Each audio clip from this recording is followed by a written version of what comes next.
भारत का अमेरिका की कंपनियों पर डिजिटल टैक्स का वार। गूगल, अमेजन, फेसबुक शेकन। भारत सरकार ने हाल ही में विदेशी टेक कंपनियों पर डिजिटल टैक्स लगाकर बड़ा कदम उठाया है।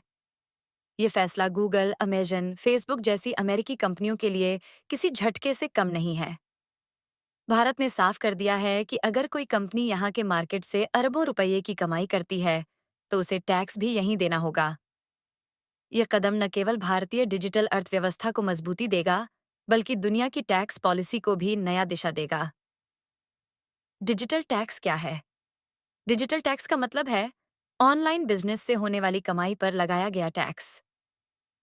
शुरुआत में भारत ने इक्वलाइजेशन लेवी के तहत ऑनलाइन विज्ञापन सेवाओं पर 6% टैक्स लगाया। 2020 में इसे बढ़ाकर 2% टैक्स ई कॉमर्स कंपनियों पर भी लागू किया गया। इसका असर सीधा गूगल एड्स, फेसबुक एड्स और अमेजन जैसे प्लेटफॉर्म्स पर पड़ा।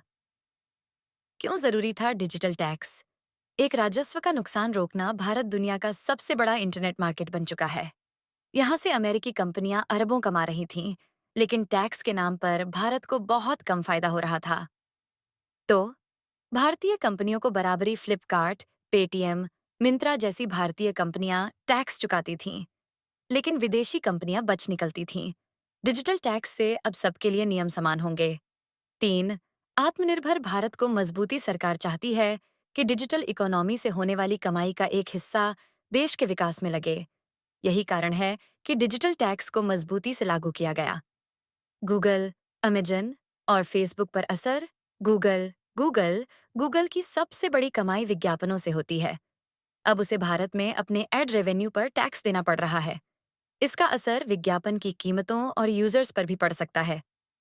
अमेजन अमेजॉन अमेजन इंडिया को हर ऑनलाइन ट्रांजैक्शन पर 2% डिजिटल टैक्स देना होगा। इससे ऑपरेशनल लागत बढ़ जाएगी और संभव है कि उत्पाद महंगे हो जाएं। फेसबुक और मेटा मीटा फेसबुक, इंस्टाग्राम पर चलने वाले विज्ञापन अब भारत में टैक्स के दायरे में है। इसका सीधा असर मेटा के प्रॉफिट मार्जिन पर पड़ रहा है। क्या सचमुच शेखन हुई है ये कंपनियां? हाँ, क्योंकि भारत उनके लिए सिर्फ एक मार्केट नहीं, बल्कि भविष्य की सबसे बड़ी डिजिटल शक्ति है। टैक्स से उनका मुनाफा घटेगा। अमेरिकी सरकार इसे भेदभावपूर्ण टैक्स मानती है, लेकिन भारत अपने फैसले पर अडिग है और दुनिया को दिखा रहा है कि उसका डिजिटल मार्केट अब नियम बनाने में सक्षम है। भारत बनाम अमेरिका टैक्स विवाद। अमेरिका चाहता है कि कंपनियों पर टैक्स सिर्फ उनके हेडक्वार्टर वाले देश में लगे। भारत और अन्य देशों का कहना है कि टैक्स वहीं लगना चाहिए जहां से कमाई हो रही है। इसी विवाद को सुलझाने के लिए ओईसीडी लेवल पर एक ग्लोबल डिजिटल टैक्स फ्रेमवर्क बनाने की कोशिश चल रही है। लेकिन जब तक यह लागू नहीं होता, भारत अपनी राह पर कायम रहेगा। भारत की डिजिटल इकोनॉमी को फायदा। अरबों रुपए का टैक्स राजस्व बढ़ेगा। भारतीय कंपनियों को फेयर प्ले का मौका मिलेगा। सरकार इन पैसों का इस्तेमाल टेक्नोलॉजी, शिक्षा और इंफ्रास्ट्रक्चर में कर सकेगी।